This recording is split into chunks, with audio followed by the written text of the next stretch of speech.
Good afternoon and welcome everybody to our colloquium on this rainy spring afternoon. We're so delighted to have you all here.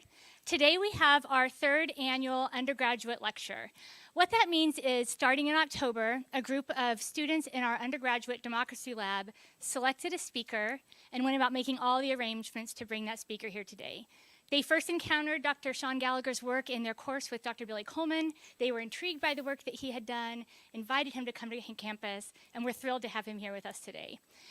The Democracy Lab students are a busy team, the group that put together this event. I want to recognize them, not only for identifying the speaker, for helping to bring him here today, but also designing the posters for the event and doing everything from the initial identification all the way to grocery shopping for our reception that will follow the talk later today that we hope you'll join us at. If you are in the room, please raise your hand so that others can see where you are. Our Democracy Lab undergraduate committee consists of Abby Plenge, Marin Chamberlain, Taylor Tomlinson, Austin Lee, Jessica Beyer, and is chaired by Ava Wisniewski. Ava, I'm going to hand it over to you to introduce our speaker today. Please give a hand for our Democracy Lab committee. Thank you so much, Dr. Conklin, for that amazing introduction. Just like Dr. Conklin said, last year in our Constitutions class, we read a paper called The Prison of Public Works, Enslaved People, and State Formation at Virginia's Chiswell Mines, 1775 to 1786. Now, if you're not a constitutional democracy major, that probably sounds like a boring title. But to us, we were riveted. We were so excited from the title to the entire paper. We spent the rest of the week unable to talk about the ideas Dr. Gallagher brought up, unable to stop talking about what solutions we could bring to the table, and unable to stop asking questions. Which is why we all decided that we would invite him here for our lecture. Now, to officially introduce him, Dr. Sean Gallagher is an assistant professor at history at Colorado Mesa University. He's a historian of enslaved people in the American Revolution, and he has published work in the Journal of Southern History, Slavery, and Abolition. That's where our article is from. His forthcoming manuscript, Slavery's Revolution, examines how confiscated and public laboring bond people and shaped the politics of slavery and the American Revolution. So, without further ado, Dr. Sean Gallagher.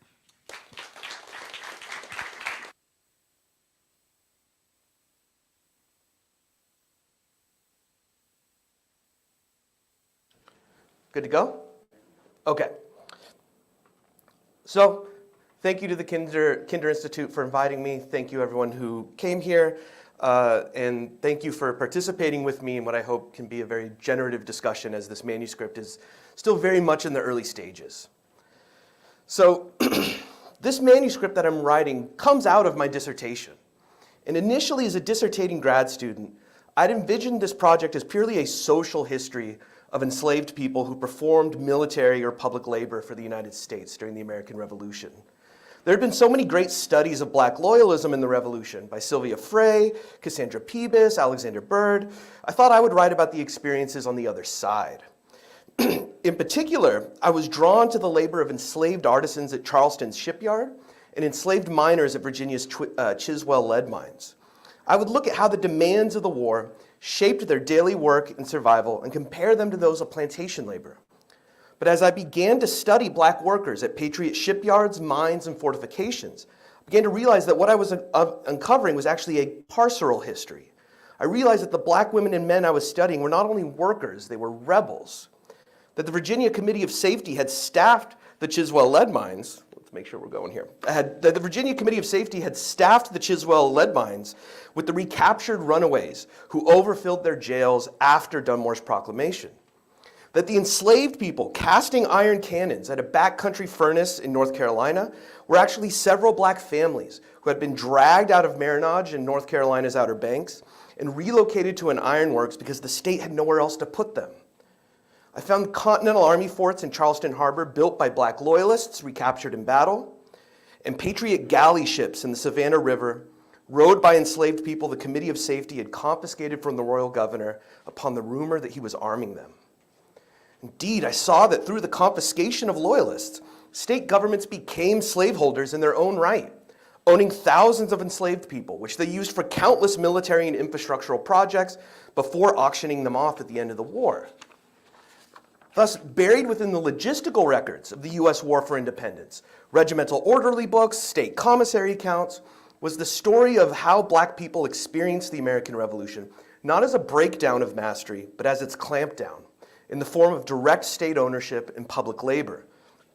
In collections primarily used by military historians were stories of enslaved resistance, not just in the revolution, but resistance to the revolution itself, in its institutions. The lives of these rebels-made workers, these state Negroes, as they were so often called in state correspondence, forced me to rethink the larger relationship between slavery and the American Revolution. So how did enslaved people's labor and resistance as property of the state shape the revolutionary politics of slavery? First is that in using public works to suppress black flight and marronage, Southern state governments and Continental Army officers sewed the defense of slavery into the war effort. Indeed, public labor and confiscation drove a national political investment in slavery's survival. Southern state governors appealed to the Continental Army to march confiscated people to auction. Southern admiralty courts worked with the Continental Congress's Court of Appeals to categorize black loyalists recaptured at sea as saleable prize. And in the process, this remade North American slavery into the kind of public institution that it already was in the wider Atlantic world. In the other empires, which span the Atlantic world, public slavery was already core to the institution. In the Spanish colonies, Esclavo del Rey. In the Dutch colonies, Winkenslaven. In the company colonies, French Louisiana and earlier Dutch New York, in all of these colonial regions, public-owned slaves owned directly either by the king or by the colony, had been crucial to how those colonies had developed. The distinction there was with the British American colonies, in which there really was no system of public slavery, until in the War for Independence, fearing that slavery was on the cusp of collapse, patriots turned to public slavery, and in the process, caught up the mainland with how slavery already functioned in the rest of the Atlantic world. And in using public works to produce racial order, in addition to military materiel, patriots set the foundation for a story in the 19th century that's already well known. The story of slave-owning colleges, slave-owning hospitals, enslaved public works departments. That 19th century antebellum story was not was not something that existed in slavery since time immemorial. It was a product of the American Revolution. And so then my second big conclusion is that focusing on slavery's entanglements with state institutions recontextualizes black freedom seekers during the American Revolution as political refugees. Despite the vast historiography on enslaved people in the American Revolution, scholars have overlooked how many well-known slave flights began as attempts to escape patriot claims to their bodies and labor. As early as 1775, slaveholders complained that the, quote, alarming order from patriot committees to remove enslaved people inland led bond people to flee out of, quote, fear of being sent to the iron mines. Deep in the Southern campaigns, Commander Nathaniel Greene noted that enslaved people, quote, were more or less useful to the British depending on how they were, quote, treated well or ill by the Continental regiments in their midst. It is only in that context that we can understand why black runaways pleaded to British officers for evacuation at the end of the war on the argument that they were obnoxious. Obnoxious not just to their masters, but obnoxious to the state itself. In short, examining public slavery and patriot state formation together helps us see that black women and men were not just fleeing to freedom, but fleeing from new threats of violence and family separation by nascent revolutionary governments. So, I'm trying to demonstrate all this with my book in progress, which opens with the Committee of Safety seizing arriving cargoes of Africans in 1775 to enforce the boycott, and ends a decade later, 1784, 1785, with confiscated enslaved people running into Georgia and South Carolina swamps to desperately escape the state auctions of confiscated property after the war. For the rest of my talk, I just want to talk through a few moments, explore a few Black communities and how impressment and confiscation shaped their lives, and I hope in the process convince you of the importance of reading public labor into the Black experience of the American Revolution. So starting with a map here, I'm going to situate us in a very specific time and place to start us out. I'm going to situate us in Georgetown, South Carolina, a port city north of Charleston. Where are you? North of Charleston. And I'm situating us there in November of 1779. Benjamin Lincoln, the commander of the Continental Army's Southern Department then, received a report from an officer overseeing fortifications at the port of Georgetown and the surrounding sea islands north of Charleston. Georgetown was an important site for the Army. Holding it prevented the British from taking in the food, horses, and thousands of Black women and men captive within the rich rice plantations of the PD and Waccamaw rivers, and allowed the Patriots to exert control over the plantations along the Santee River to the south. Keeping Georgetown, as well as major sea islands, was all the more urgent as the British had by then taken Savannah and were beginning to besiege Charleston. But the commander in charge of fortifications told General Lincoln that there was a problem brewing in coastal defenses. He said, quote, "The inhabitants complained very much about the neglect of their Negroes whilst employed in public service. The Continental Army had been impressing enslaved people off local plantations and using them for pioneer work, essentially kind of menial fortification, road-making work. The officer admitted that under Army control, many of the enslaved pioneers were, quote, ill-used and sometimes in want of provisions. They were overworked and underfed. Moreover, the Army had provided no tents or barracks for these impressed slaves. They forced enslaved laborers to sleep at night, quote, unsheltered next to the works they were building. In these conditions, enslavers had lost, quote, some of their Negroes by death. That local enslavers had begun to resist Army impressment was a big problem. Indeed, the officer told Lincoln that, quote, the want of Negro laborers left defenses in a particularly, quote, ruinous condition. Now, ultimately, the Army's solution to this was twofold. It was not to improve conditions for enslaved laborers or to rely on soldiers instead. Instead, they assured enslavers that they would be indemnified, paid back for all the enslaved people that were dying at these public works. And secondly, Lincoln advised his officer to begin sending soldiers farther out, deeper into the South Carolina countryside. An officer soon assured Lincoln that, quote, in All Saints and Prince George's Parish, Negroes may be had for finishing the fort, unquote. Now, ultimately, these fortifications in 1779 are going to fail. The British take Charleston and then briefly hold Georgetown as well, but in 1781, the Patriots recapture this fort. So in 1781, after this failure in 79, the Patriots come back to the fortifications in Georgetown. So now let's fast forward to 1782. Charleston, by then, under British control, and as peace with the United States became inevitable, the Crown's forces had begun to evacuate. Thousands of enslaved people in South Carolina were making their last desperate efforts to either reach British Charleston or to reach the sea islands and maybe find British ships headed toward occupied New York.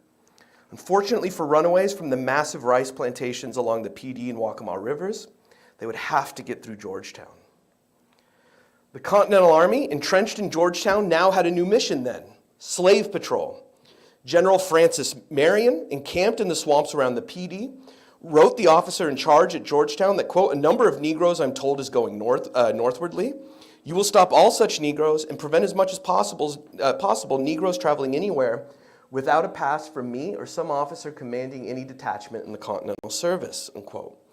Every suspicious Black traveler was to be kept, quote, close in confinement until further orders. To help the Army in Georgetown, the state of South Carolina even sent the garrison, quote, a number of Negro carpenters and pioneers from the confiscated estates to improve the fortifications. And here you see a kind of central dynamic I'm tracing in my forthcoming book, that the Continental Army is building fortifications with confiscated slaves, which is forcing the Continental Army, a national institution, to coordinate with state institutions. In this case, the Commissioner for Forfeited Estates, a man named Colonel John Grimke, who you may know as the father of the later Grimke sisters, abolitionists. And so as the Army gradually built up its presence in the city with confiscated slave labor, it continued to also collect runaways, those runaways heading northwardly that Marion had warned them about. And the South Carolina governor congratulated Marion and other officers for their work there. He said, quote, "You have acted perfectly right with respect to the stolen Negroes. Such as you have received should be delivered to their owners." So at Georgetown, the Continental Army's system of military labor had set black labor against black freedom. For one, the Army's use of confiscated laborers provided a space for the state to hold confiscated slaves, other than relatively porous and isolated plantations. And this is an important point. Colonel Grimke, the Commissioner for Forfeited Estates in South Carolina, complained about how it was proving, quote, "impossible to restrain the Negroes from running away," unquote, while they were held at their old enslavers' plantations. South Carolina had confiscated so many slaves from loyalists, they could not control those slaves on those plantations. They could not guard them. And so public labor, sending confiscated slaves for the use of the Army, performed an essentially carceral function for the state of South Carolina. But of course, the Army had also set black labor against black freedom in the very product of those confiscated slaves' labor, a fortification, a post along the PD and Waccamaw rivers that could act as a patrol site and a detention center for intercepted runaways, potential last-minute black loyalists, and ultimately a holding site to return them to their enslavers. The Continental Army, in fact, frequently played this role. For instance, at the Battle of Cowpens, in which the Continental Army captured a great deal of the black loyalists following the British cavalry officer Tarleton, Greene celebrated his victory over Tarleton at Cowpens, writing to his wife that the Army had captured, quote, 60 Negroes and 100 dragoon horses. This victory is complete and glorious, unquote.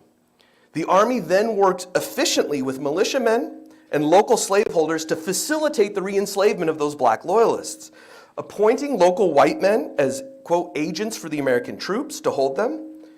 They then worked with a South Carolina militia colonel, Andrew Pickens, to take affidavits from these slaveholders that were going to hold the recaptured black loyalists. Hence, you see documents like this. Receipts from men like Joseph McDowell, who promised to hold Will and Sarah, quote, taken at Tarleton's defeat. And in these affidavits, the ongoing resistance of these black prisoners is taken as a given.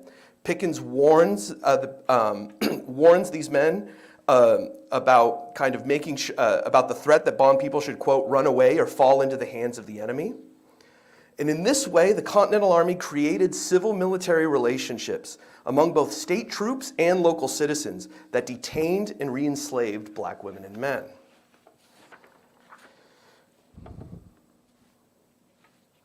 As we saw in the last example, the experiences of confiscated, impressed, and recaptured enslaved people all blended together at sites of public labor. But it's worth diving into the particulars of how enslaved people actually became confiscated property during the American Revolution. We usually think about Patriot confiscation of Loyalist property as an action against the Loyalists, plundering and selling their estates as an act of retribution for siding with the Crown. But quite often in the American South, Patriots confiscated estates as a police action against the enslaved that those Loyalists held. Take, for instance, the families enslaved on the plantation of Thomas McKnight, a leading merchant and planter in Curdig County, North Carolina. McKnight was a Loyalist. He had fled to Dunmore, in fact. But as he fled to Dunmore, he could not take all of his slaves with him. Like many Loyalists, he was grabbing what slaves he could as he fled and essentially abandoning his plantation. For months, the enslaved people that he left, those families lived apparently in a state of kind of quasi-marronage on and around the abandoned state near the Outer Banks of North Carolina. We can see this in a letter to his brother here below. McKnight somehow got word in December of 1775 that many of his bond people were hiding out from local Patriot militia in the unsettled areas outside his plantation.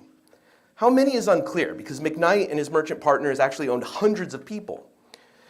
But in his letter, he merely notes that in addition to adult men, there were, quote, nearly 30 children and 3 women with sucking infants at their breasts, skulking in the woods, unquote. It was not until April the following year, over 6 months after McKnight had fled the colony, that the Patriot Provincial Congress was finally able to organize a militia expedition to confiscate his slaves and bring them to the jail in Halifax. Over a process of 2 weeks, militiamen under Captain Peter Dodge did just that, handcuffing and marching at least 36 bond people, first to that Halifax jail, and then to wait out the war laboring in an ironworks and armory called the Chatham Furnace, deep in the North Carolina backcountry. In confiscating these families and sending them to public labor, North Carolina Patriots had stamped out an Outer Banks maroon settlement. But the story doesn't end there. I want to talk about how confiscation is actually not the culmination of a relationship between patriots and slaves, but in fact the beginning of a very complex dialectic between enslaved resistance and kind of patriot institutional formation. And we have a really interesting source for this, essentially complaints. Because that North Carolina ironworks, the Chatham Furnace, is run by a guy named James Mills, who's just an iron worker. And like many artisans in the South during the American Revolution, he's essentially hired by the state to manage and work these confiscated slaves. And in his complaints to the state assembly, in particular to the Ironworks Committee in the assembly, we see essentially kind of a series of complex dynamics developing in these spaces of confiscated labor and detention. So let's look at that first by saying how he lists the women. This is a list of women, of confiscated enslaved women at the Chatham Iron Furnace that he produces for the state. And it may be hard to see, but if you look up top, Account of the Negro Women, the first thing he notes is that he's tried to rent out all the children away from the ironworks to local slaveholding families. He complains constantly about the uselessness of children. He uses the word charge frequently to talk about kids. This man is an iron worker. He wants to produce, the Continental Army contracts with this site. They're supposed to be producing not just iron, they're supposed to be producing actual kind of like barreled out cannons, artillery. And so he complains constantly that the state had not sent him actual artisans because that had not been the state's interest. The state's interest in the Chatham Furnace was not a productive one. It was a carceral one. The state simply sent them what enslaved people they had, which includes tons of children. And so he complains about that. And so the first thing he does is rent out the children, sometimes with their mothers, sometimes not. And so in this way, the arrangements of labor at these sites of public works actually prefigure the separation of these black families at auction that's coming at the end of the war. The gendered and age division of labor within them is already fragmenting the family before they've been sold off. And so this places mothers in a very interesting predicament. You get women like Edie here, who is the cook at the Chatham Iron Furnace. Edie is recognized by Mills as one of the few kind of reliable workers at the site. He actually gets a lot out of Edie. He makes Edie cook. He also makes Edie manufacture, or I should say seam the clothes that the workers wear. She is essential to the whole operation, but he does not like her children. In particular, he complains about a daughter of hers, a daughter whose name is a racial epithet, so I won't say it, right? And he constantly calls her a charge. And he's trying to, what you see as he describes her daughter is that Edie is essentially working for two, that Edie is essentially trying to be such a productive laborer and then make the case to Mills that her daughter helps her, that her daughter is her assistant, and in that way try to keep the family together on the basis of an argument about the utility of the labor of her daughter, right? And Edie knows what the consequences are because Mills is already trying to hire away as many children as possible. We can see a similar set of predicaments facing the men.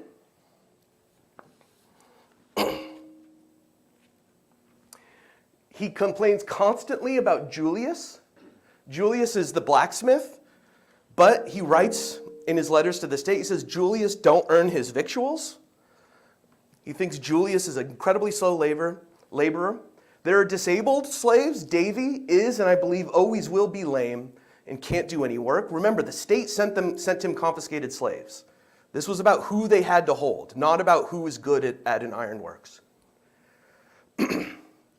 There's a number of boys here, like young children, that he has similar complaints about to the young girls.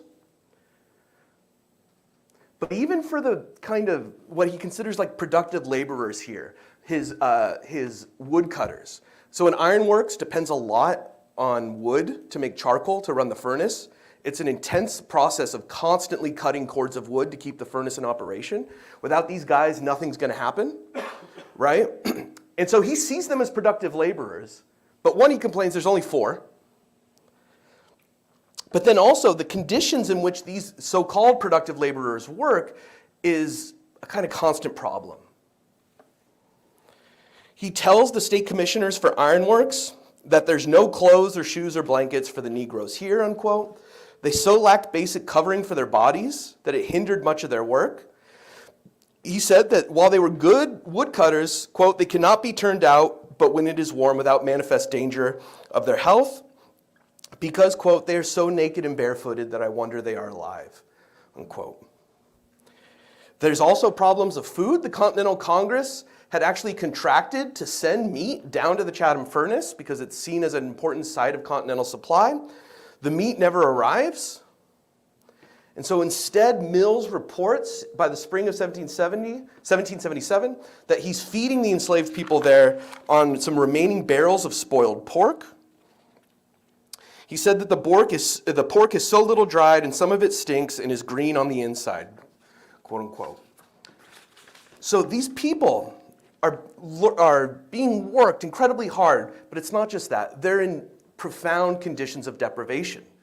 And in some ways, those profound conditions of deprivation stem from these slaves not really acting as capital, but as prisoners. The state does not really have significant productivist concerns with these slaves, nor it knows it's going to auction them, but it's not particularly concerned about the capital value of any of these individual slaves. It's interested in detaining these slaves. And so the state forgets about the ironworks on and off throughout the war, only irregularly supplies it with food, clothing, other materials. And in these conditions, these enslaved people are essentially being exactly like the workers at Georgetown, overworked, underfed, and unsheltered.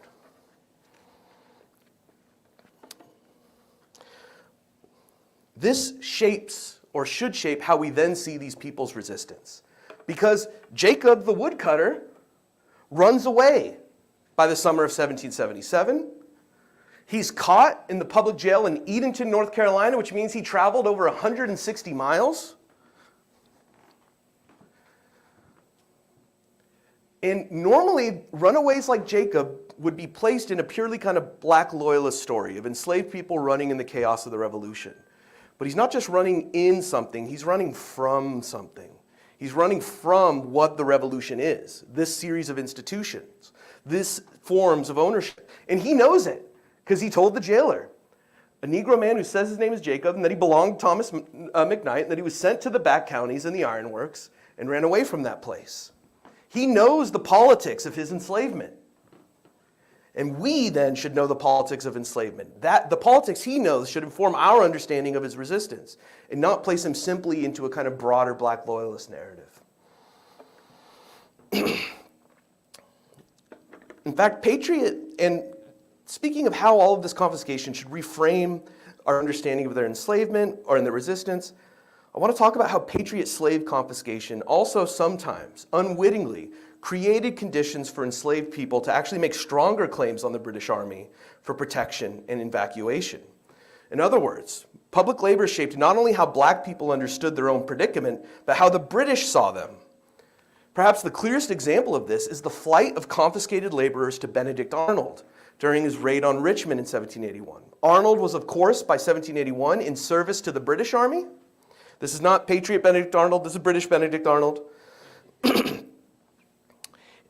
And in 1781, with some 3,600 troops, Arnold and the British occupy Portsmouth, Virginia, and then essentially destroy the bulk of Virginia's state navy, which is a big part of one of my chapters, and then raid their way up the James River to sack the new capital of Virginia in Richmond. He raided Richmond for a particular reason, not just because it was the state capital and he's hoping to catch Jefferson with his pants down. That's part of it. But it's also that Richmond and the surrounding areas house all of Virginia's major public works. Its armories, its tanneries, and in particular its rope walk, which makes all the rigging for, not all, but it makes a significant portion of rigging for the Continental Navy as well as the Virginia State Navy. All of these sites labored with confiscated women and men, and as British troops enter the city, they meet with public laborers more than eager to destroy the sites of their own enslavement. Indeed, an inventory by Charles Thomas, the rope walk manager, of 15 enslaved men who escaped to Arnold suggest how it was already a site of struggle before the British arrived. On one level, Thomas's list of these runaways objectifies them as simply state resources, and he talks about them as slim, thick, well-made. It's stuff about their bodies. But he also noted personality traits for them. He described Jack Knight as surly, Charles as very insinuating, Daniel, surly look, and so on. And so what we see here is a condition of men who were already ready. They were already waiting for the opportunity to do what then Arnold simply gives them the opportunity to enact. From a kind of animosity to the American Revolution, to the Patriots as their direct enslavers. Conditions at the public rope walk were just as bad as the conditions at the backcountry ironworks in North Carolina. Thomas admits he has no clothes for these people, etc. The other thing to note about the rope walk manager, Thomas, is he's going to be convicted at the end of the war for stealing confiscated slaves. He takes confiscated slaves that are handed to him and he sends them to his own plantation. And again, we can only imagine the family separations that are already made up in simply this process before anyone's been auctioned. And so, of course, these surly people are going to rise up when Arnold gives them the opportunity. Isaac Granger, enslaved to Thomas Jefferson, remembered that during the raid on Richmond, all the public works were set into blazes. A state quartermaster reports that, quote, the Negroes in Richmond have committed great ravages, plundering the public stores. As Arnold marched back to Portsmouth with hundreds of black refugees in his train, local slaveholders pled with him to return their bond people. And Arnold thought about it. Arnold, like many British officers, is trying to win hearts and minds, trying to make deals with local slaveholders to bring them in under British protection. And so he says, such Negroes as can be given up, consistent with my duty, shall be delivered if conditions are agreeable. But he says he cannot return slaves that belong to patriots, quote, in arms or in office, which means he cannot return all of these public slaves that are running to him. And it's at this point that the governor of Virginia, Thomas Jefferson, cuts off any negotiations with Benedict Arnold for the return of the slaves he's taken. And so, in fact, the presence of these confiscated laborers in a British camp is actually, in some ways, providing an extended protection to all the enslaved people that are running, because these are a category of slaves that cannot be returned under any conditions, because the British see them as part of the Patriot kind of war effort, part of the Patriot war material. And so they're actually, in some ways, buying refuge for the broader community of enslaved people around them.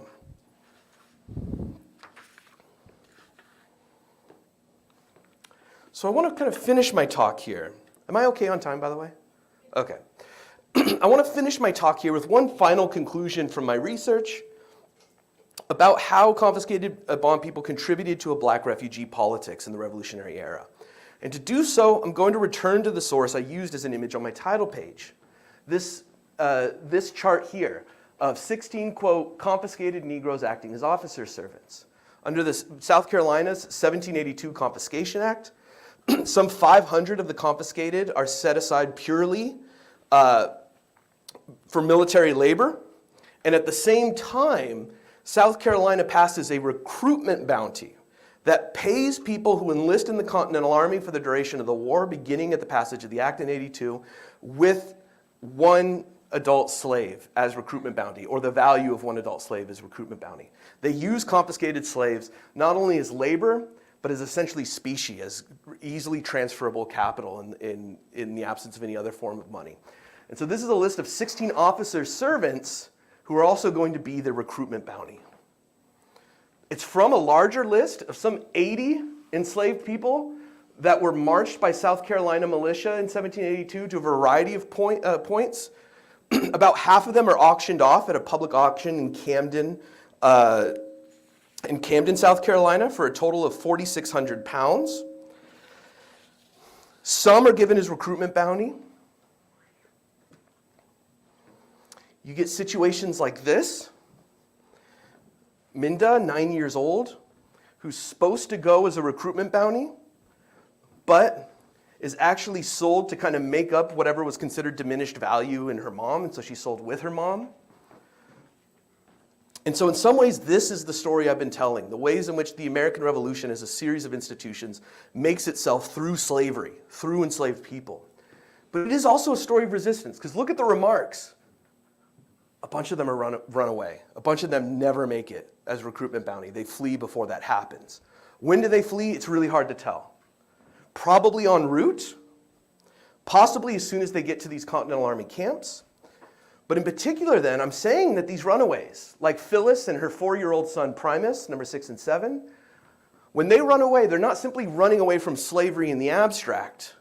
They're running away from a very particular condition, a very particular context, in which they were going to be handed over to Ensign Ford, to this Continental officer.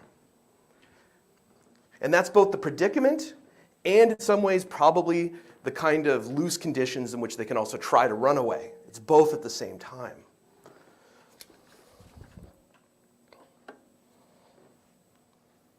I want to end on this too, because I think this should also rethink how we think about the American Revolution. Think about the states of the American Revolution. Sorry, let me get to my notes here. We cannot simply think about the relationship between slavery and the American Revolution as either an ideological question, something about the ideas of the founders, nor even as a simply physical question, a story about the resistance of enslaved people. Instead, we have to see it as a dialectical question.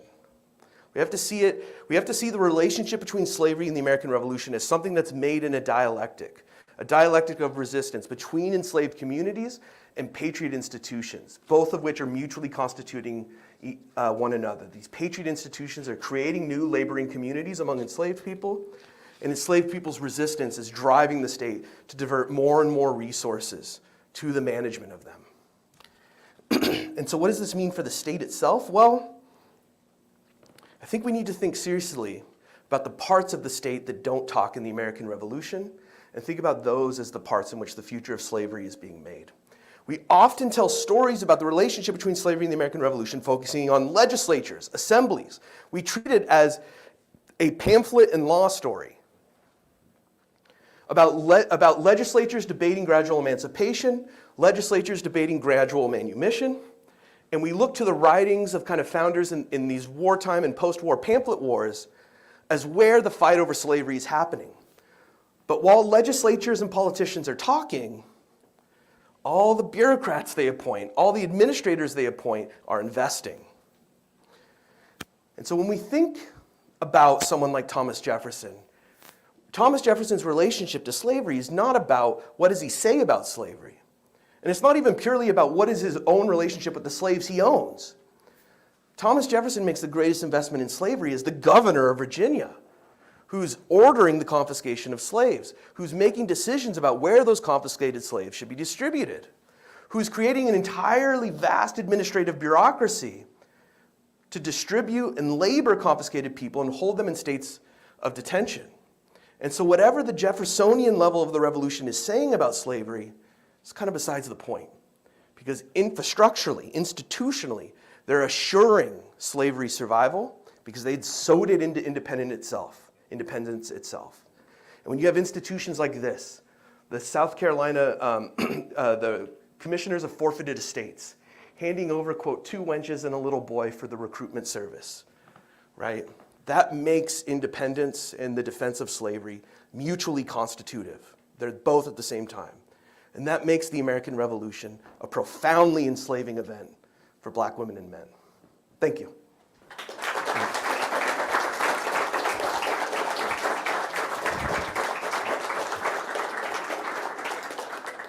Thank you, Dr. Gallagher. We have time for questions.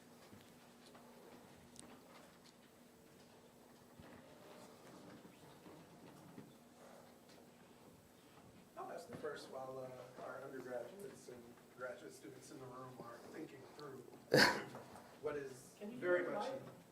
Yeah, actually. What has been a fabulous talk. So you. first of all, thank you so much for engaging us with this preview to what will be a very important book that will shape the field for years to come. Thank you so much. I'll have much more to talk about over dinner, of course. But here I want to ask two questions. The first is, could you talk to us a little bit more about the historiographies that your work contributes to, and in some ways has the real potential to shape going forward?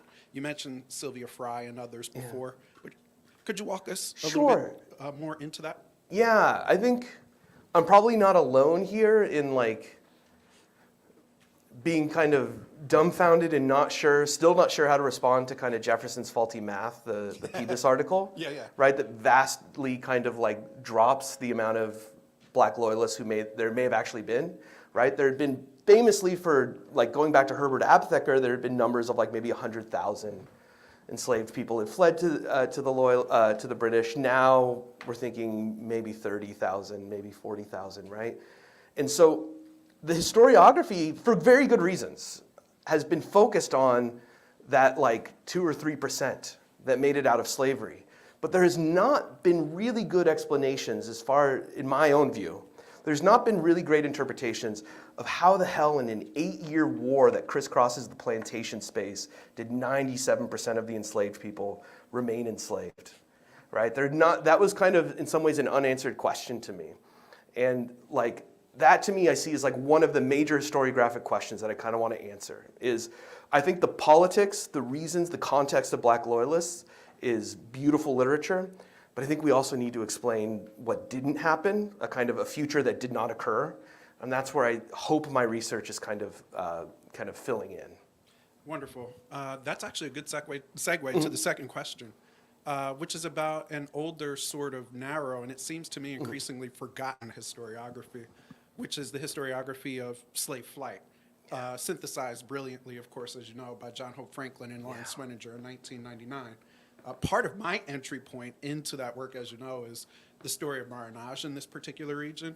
But also, I have seen in many of the same sources, as you highlight so well here, the motivations that are clear in the record of enslaved people who are not trying to leave the region, of fugitive people who are known not to be trying to leave the region. They're trying to go back to a place they had once known.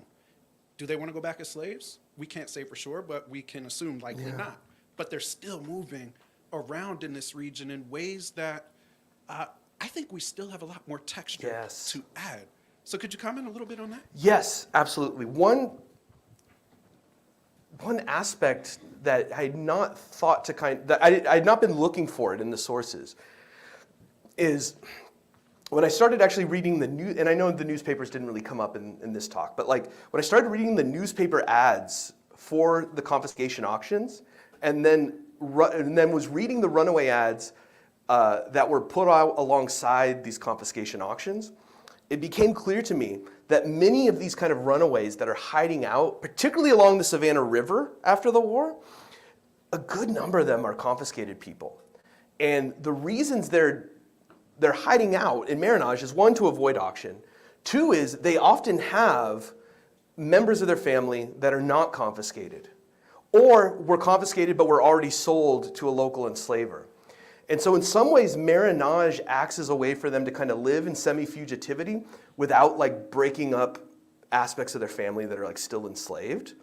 And so I actually think that in some ways, like all those major maroon camps along the Savannah River, and to a lesser extent kind of the Georgia-Florida border in the early republic, one, I think a lot of those people are confiscated, and that matters. And then I think the other thing is it really jumped out to me the way Marinage acts as a strategy for enslaved people to flee while remaining embedded in communities, which is like, there's a lot that comes from being embedded in a community that will, I think, pushes enslaved people to then make the choice to kind of stay local, to stay on the edges of plantation space. I'm sorry, I'm not sure if I'm answering that. No, But that is. Thank you so much. I just wanted to hear you think a little bit out loud. thank you. Thank you. Hi, thanks for the talk. Oh, I don't even know if this thing's working, but I can try. Oh, okay. Hi, thanks for the talk. I just wanted to ask, you were emphasizing how the Patriot use of enslaved people was often carceral, not productive. But then you're also suggesting that this practice entrenched the institution of slavery into America by Yeah. making it part of freedom. But doesn't that it kind of sounds like it's not just solidifying, it sounds like it's changing it then, if it's, I mean, because productivity would be the focus, not carceral, I would think. After the war. Is that true after? Does it go back? Does that remain in any way? No, excellent question. I do think after the war, one, the stable of public slaves that remain, and I should have mentioned, the states are very slow to auction off some of their confiscated bond people. There's mass auctions in 83, 84, but you can find references to like the state slaves like as late as like 1788, 1789 in the States, right? And so they do have interest in making them productive. So like Ryan Quintana has written like an excellent book, essentially that's like the capital of South Carolina, Columbia, a different Columbia than this. Though I actually wouldn't doubt if it's the same story for this Columbia, is essentially built by enslaved labor, right, in certain ways. And so like they do have like infrastructural goals in mind.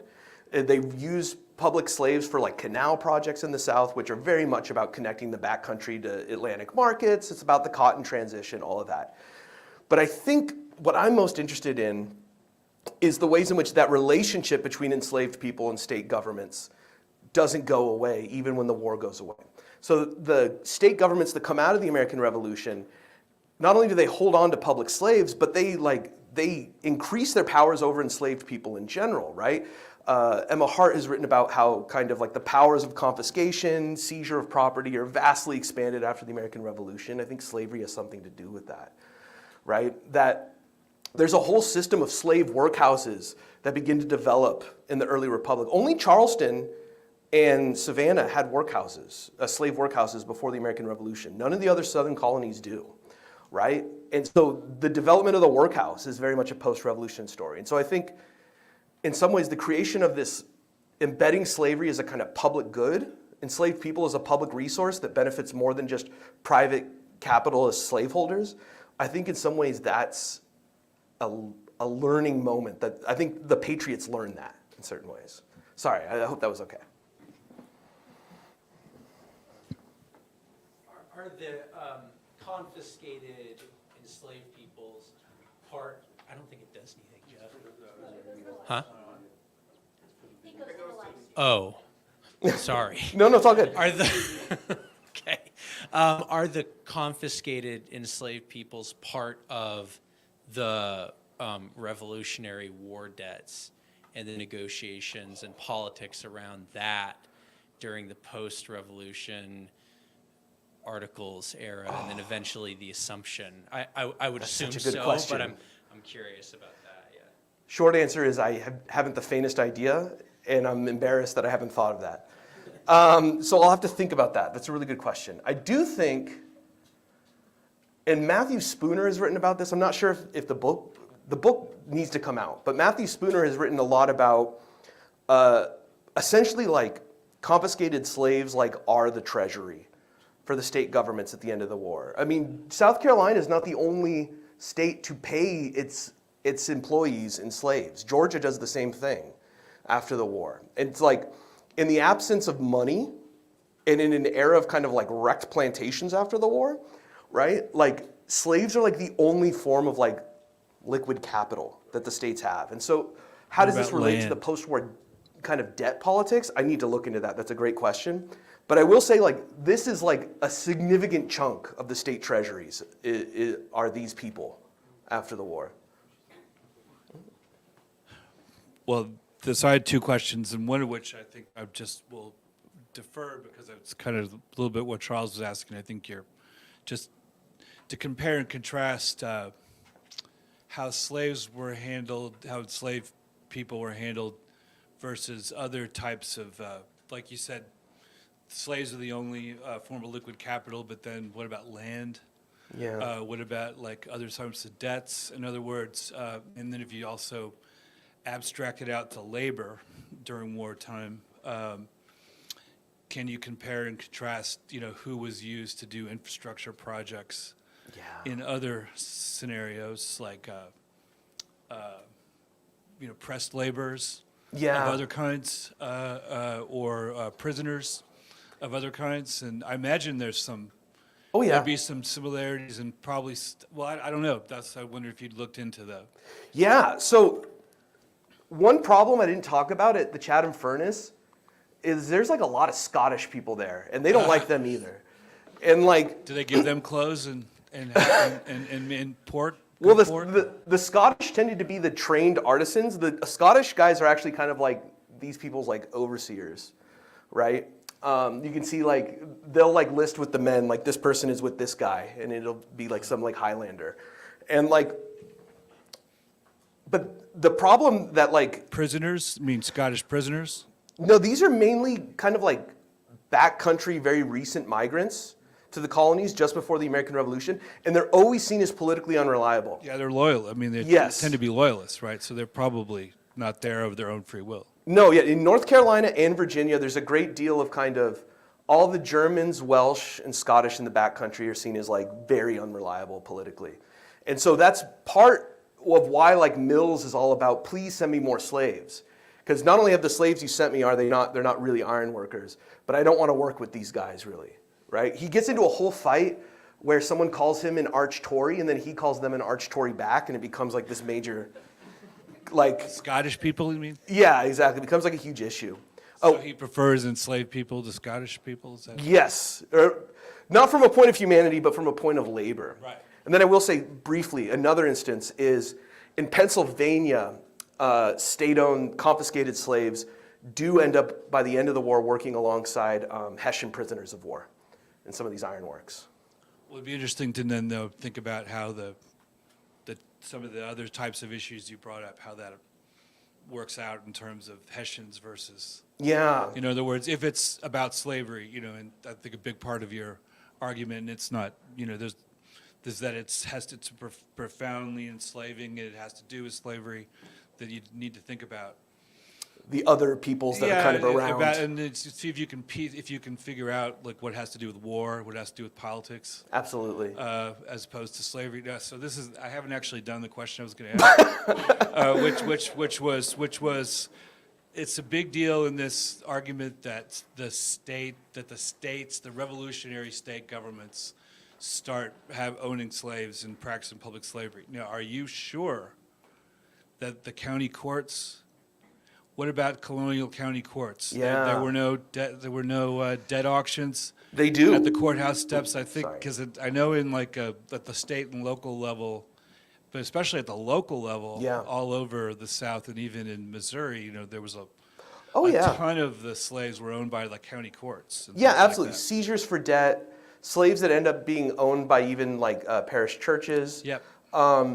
Also, the Admiralty Court process. The Admiralty Courts essentially are funneling recaptured black loyalists into sale, right? And the Admiralty Courts are very, very pre-revolutionary. And so it's not like the British have no conception of kind of corporate slavery or no systems of public ownership.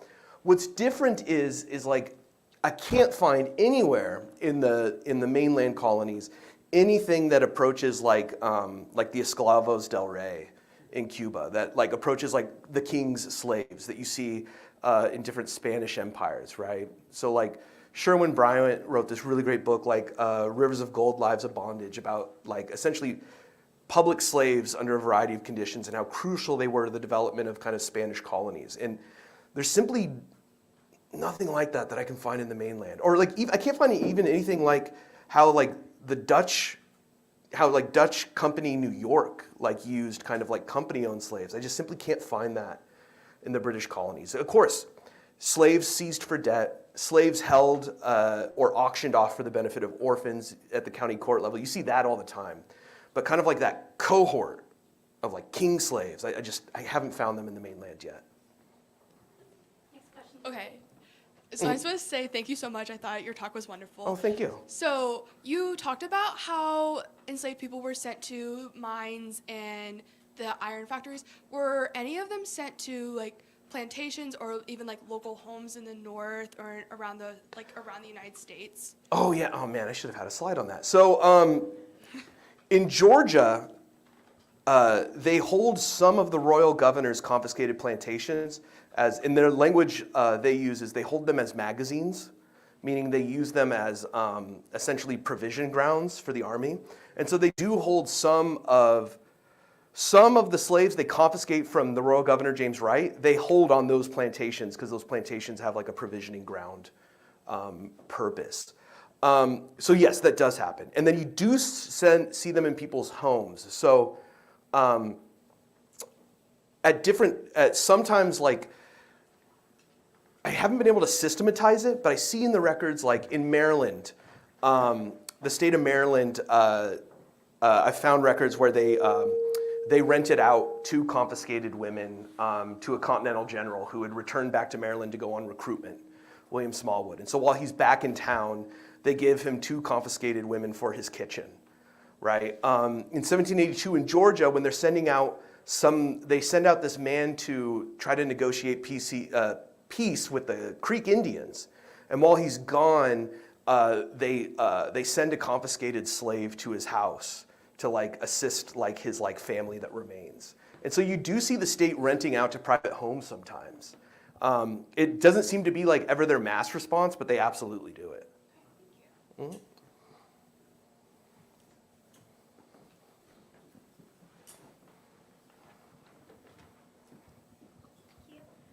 One of the most interesting details from your talk today is the emergence of this signifier, the public Negro, to describe the people put in this situation. And I'm just really curious if you could talk a little bit about, or if you, in your research, you learned a little bit about how culturally prevalent, how common that language became. Yeah. So what I was worried about was you were going to ask me the question my advisor always asked me is, well, what does public mean in the 18th century? But you didn't, so thank you. As far as I can tell, and here for the 19th century story, I feel like I just keep giving book recommendations as answers, and that's not good. But I'm really relying on the work of like Aaron Hall, who's written like a series of articles, particularly about like enslaved people at public ferries, and then Jennifer Oast wrote a great book essentially about how UVA is like built by slaves, and like they start to use the term kind of public Negro. They'll use the term like public Negro there. In Virginia, you often see it even reduced very simply down to simply state slave. I think, and I'm not sure if this is answering your question, I do think that there's like layers of meaning when they say that. I think they do first directly mean that these people are owned by our institutions, that they're not people we're renting from other enslavers, which they also do, and they're not people we've impressed out of some immediate need, which they also do. That these are people who like we own, right? And so it has a very, public or state is like one and the same to them.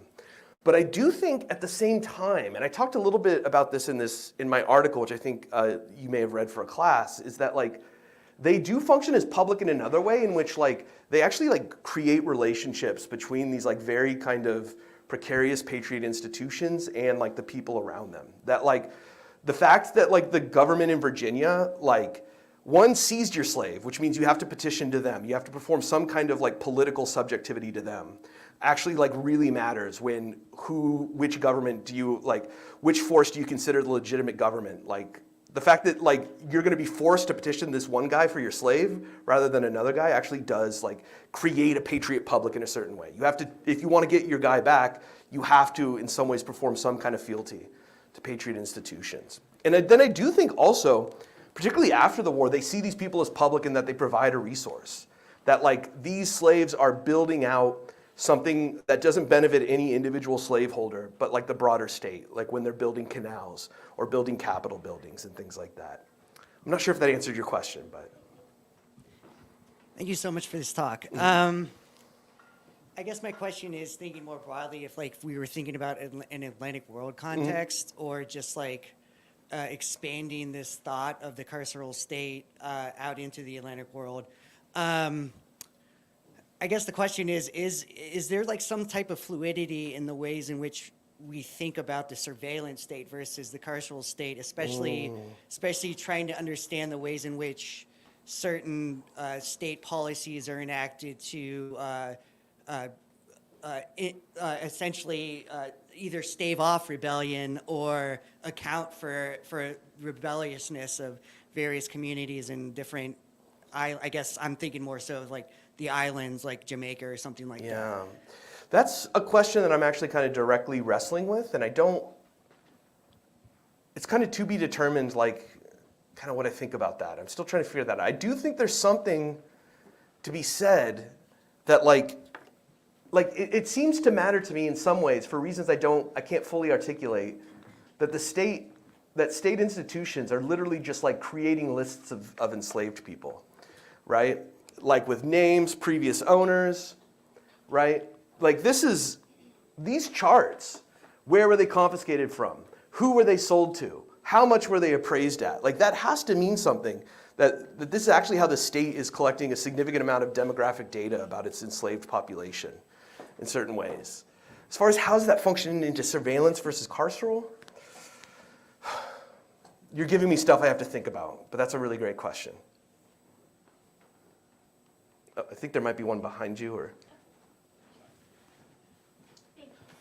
Sorry. I had a question, just fantastic talk. Is there any precedent for this in previous wars of empire? And I may have answered this earlier. I came in a little bit late. I apologize. No, it's all good. But I was just thinking about how a lot of the colonies like emulate so much of earlier British tactics while innovating at the same time, but they also are bringing in things that they knew from the empire. Yeah. Is there anything in your research that you've seen that might suggest like this is drawing from like wars with Spain or with France when they're capturing colonies with enslaved people and how they're redistributing this back into British coffers? I do think, very good question. I do think the 7 Years' War provides a precursor. There's been very little work on slavery in the 7 Years' War, weirdly. Though the occupation of Havana by Elena Schneider is really good. I do think the 7 Years' War provides some amount of precursor because they do actually confiscate Spanish people's, people enslaved by the Spanish in Cuba and elsewhere. And even in the southern colonies, they do actually mobilize impress enslaved people to kind of build different kind of protective and fortification works. And so I do think the 7 Years' War in particular provides something of a model. In that it would have been in living memory for many of the Patriot generation that in like conditions of kind of all-out war mobilization, enslaved people kind of enter as like some kind of like military material, some kind of military resource. So absolutely, I do think that matters. Thank you. Hi, I just wanted to ask, so I know, like, and I totally agree with your argument that, like, this does embed slavery into our nation as a whole and our nation's, like, freedom, in quotes. But do you also view this as the precursor to what we see now as, like, the prison-industrial complex? Or is it just about embedding slavery and the prison-industrial complex comes later after slavery is abolished? Yeah, I mean, that's like the classic historiographic debate, right? Is like mass incarceration, post-13th Amendment or post-civil rights, right? I have like the very unsatisfying answer in that I both completely buy the 13th and then post-civil, like I completely buy the like new Jim Crow argument, and then also still think it has a much broader trajectory even before that. So like, I guess I have two contradictory beliefs at the same time. I do think, how should I put it? And this, I'm gonna answer your question in a weird way if that's okay. I do think we sometimes miss, because we see slavery primarily still in a kind of economic lens as slavery is a story about capitalism, we actually miss like how institutional slavery was, that it like really required like institutions, like even the companies, like the Royal African Company, right? Like has like the monarch plays a role, and that we miss how much institutional things like slave patrol, like the city building a pest house for arriving African cargoes. We miss how much slavery depended upon institutional means for survival, which doesn't mean, like, in other words, I never believe that any one slaveholder is actually the force that's keeping people enslaved. That person is their enslaver, and I like that language, but actually like every individual enslaver depends on like the broader institutions around them. And that includes a whole series of carceral institutions, from the barracoons in West Africa, to the ways the slave ship is functions as a prison, to workhouses, to patrol systems. And in that way, I think the relationship between the Black experience and incarceration, how should I put it? I do think fundamentally the story of incarceration in the United States is actually fundamentally a Black history in key ways. But I don't think it's a fully post-emancipation history. I actually think in some ways what explodes after slavery has deep roots within how slavery had always functioned.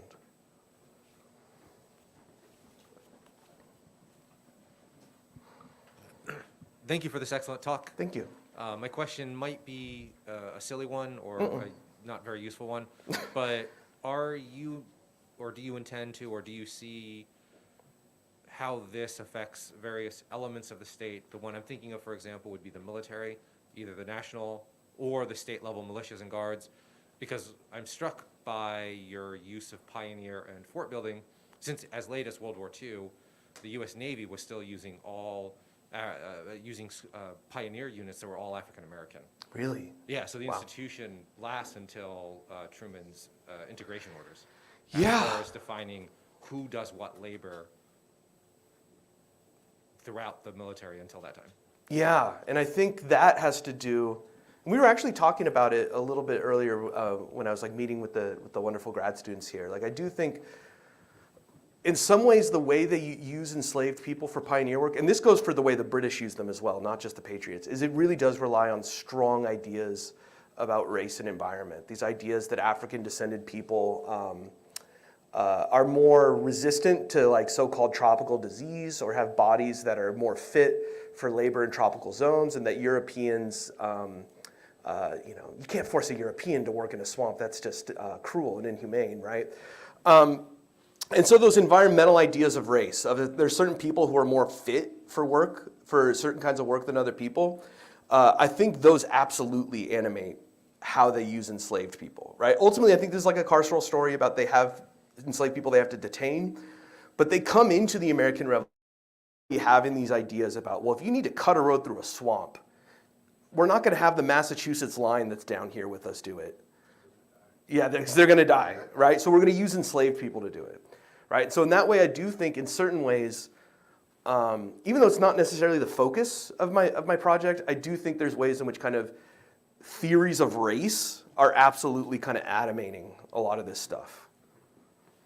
I think we have time for one more question.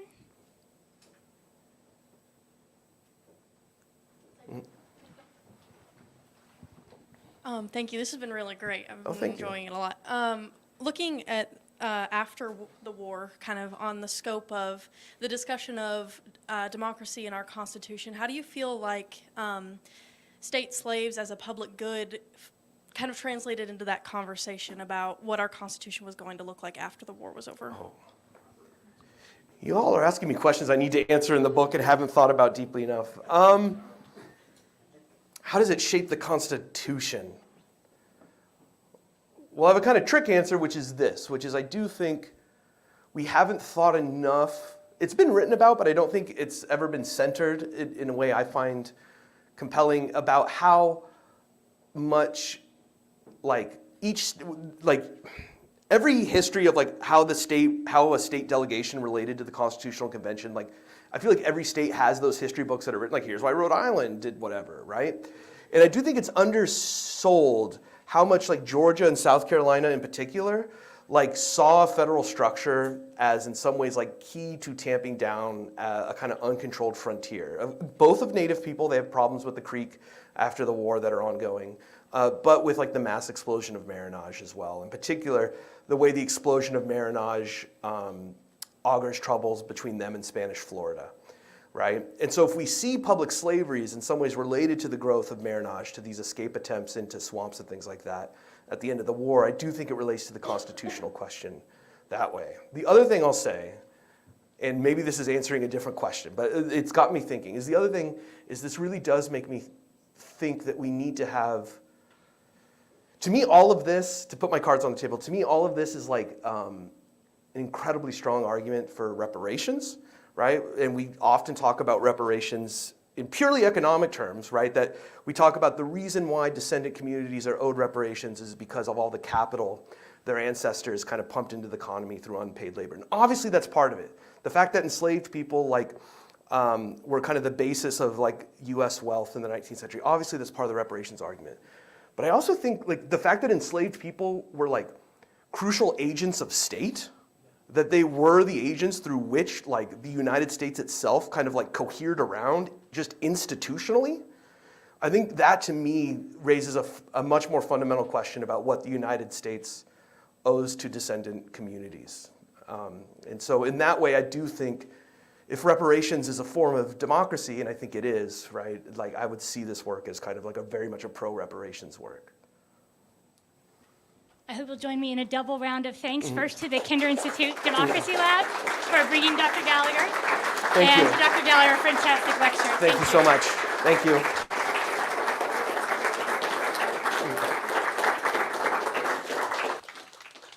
And we hope you'll join us for Pursuit of Happiness Hour. Thanks for coming today.